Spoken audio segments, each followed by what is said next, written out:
Nah, maka ikhlas ini penting dalam pilar mindfulness ya. Oke, selanjutnya adalah ridho. Maka ketika sholat, inna sholati wa nusuki wa mahyaya wa mamati lillahi rabbil alamin.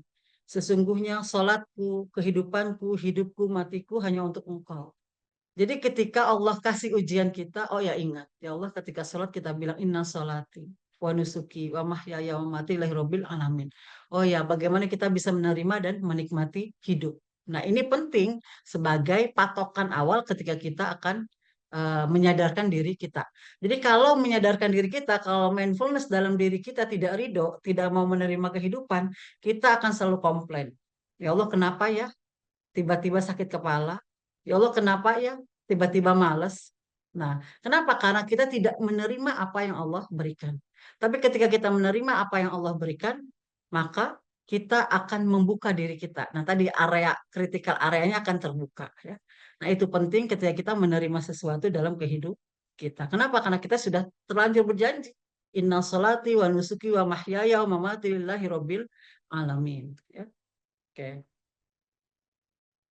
Selanjutnya, dalam kehidupan ini tadi sudah dijelaskan bahwa banyak ujian-ujian, tapi yang pasti ujian itu akan memberikan kita hikmah. Ya. Alladzina idza asobatkum musibah qalu inna lillahi wa inna ilaihi raji'un.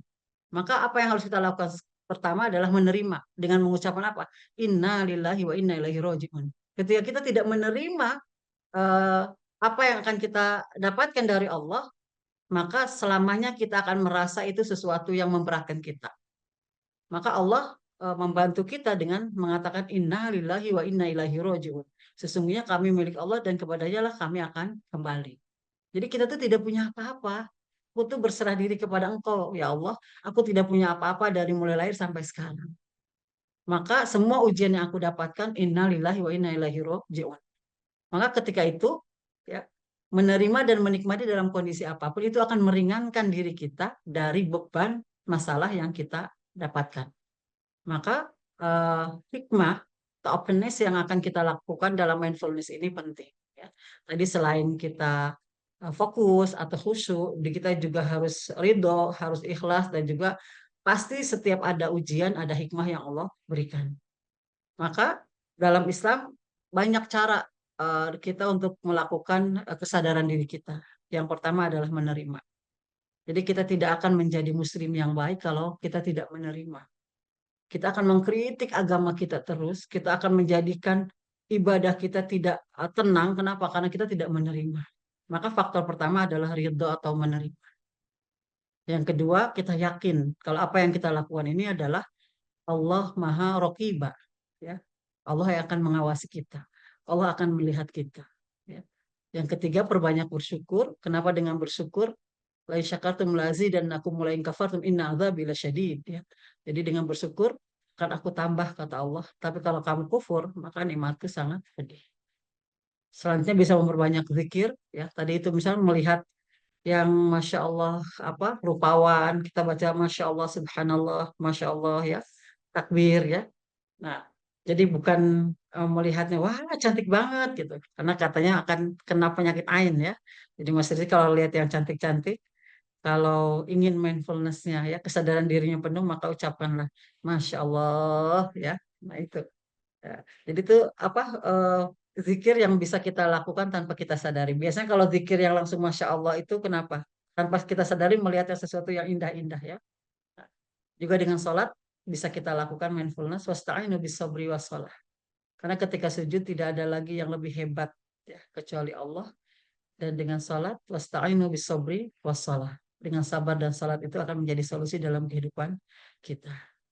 Yang selanjutnya adalah mencintai diri sendiri ini penting dalam mindfulness. Kenapa? Karena kalau kita tidak mencintai diri sendiri, kita akan menyalahkan diri sendiri. Ketika kita melakukan kesalahan, oh karena saya begini ya. Nah itu yang menyebabkan katanya angka bunuh diri tinggi itu karena manusia sendiri tidak mencintai diri sendiri. Yang terakhir adalah bagaimana kita berprasangka kepada diri sendiri, berprasangka kepada orang lain, dan tentunya berprasangka kepada Allah. Bahwa apa yang kita dapatkan pada kesempatan kapanpun itu adalah sudah Allah tuliskan, sudah Allah gariskan dalam kehidupan kita. berhusnuzon atau positive thinking akan memberikan efek positif kepada lingkungan sekitar kita, sehingga ini akan memberikan dampak positif kepada diri kita. Kalau terus-terusan di kepala kita curiga, kalau terus-terusan di kepala kita tidak percaya kepada pasangan, kepada teman, maka keyakinan itu akan tumbuh terus dan keyakinan itu akan besar sehingga kita selalu curiga. Maka perbanyaklah eh, berprasangka baik, berhusnuzon kepada sesama. Kenapa? Agar diri kita, agar prasangka kita terus membaik sehingga kenapa? Karena sebenarnya manusia itu memiliki kebaikan yang luar biasa. Oke, baik. Terakhir saya akan menyampaikan video bagaimana ini mungkin bisa menjadi apa? Inspirasi kita ya. Bukan siapa-siapa, bukan orang yang kaya juga, hanya pekerja biasa tapi mampu memberikan kebahagiaan untuk orang lain. Silahkan.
Suaranya nggak ada ya.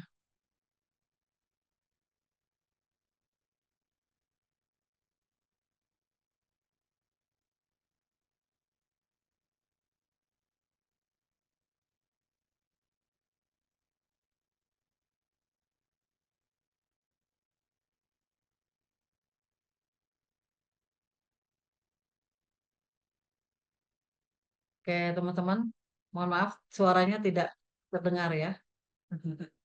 Ini sebenarnya iklan, tapi saya sih merasa ini sangat menginspirasi. Kenapa? Karena dari orang yang biasa saja, latar belakangnya bukan seseorang yang hebat, tapi bisa memberikan kebahagiaan untuk orang lain. Ya. Tadi ada anak-anak yang sekolah, bagaimana manfaat ya. Jadi dengan uang yang dia punya, dia berikan untuk orang-orang yang mau sekolah. Terus punya pisang dia kasih, punya tenaga dia dorong gerobaknya ya. Maka ini kesadaran penuh bahwa kehidupan itu harus bermanfaat untuk orang lain. Nah, ini salah satu bentuk mindfulness yang dilihat dari video tadi.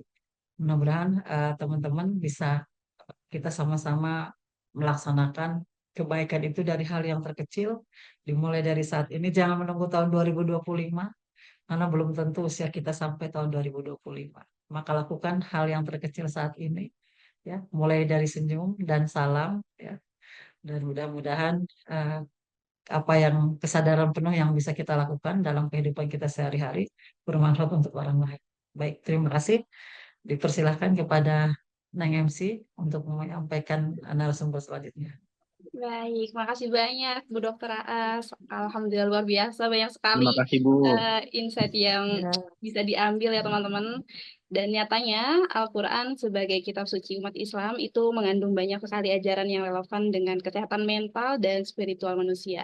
Dan konsep mindfulness yang belakang ini semakin populer ternyata memiliki banyak kesamaan dengan ajaran-ajaran dalam Al-Quran. Seperti tadi yang Bu Aas contohkan, terkait fokus di Al-Quran diajarkan tentang khusyuk dan sebagainya. Oke, sepertinya teman-teman sudah banyak sekali nih pertanyaan yang timbul, kata yang muncul di sesi ini. Tapi sabar dulu, kita masih ada satu materi yang nggak kalah luar biasa. Jadi nanti pertanyaan teman-teman boleh nanti disimpan dulu dan disampaikan ketika sesi tanya jawab berlangsung.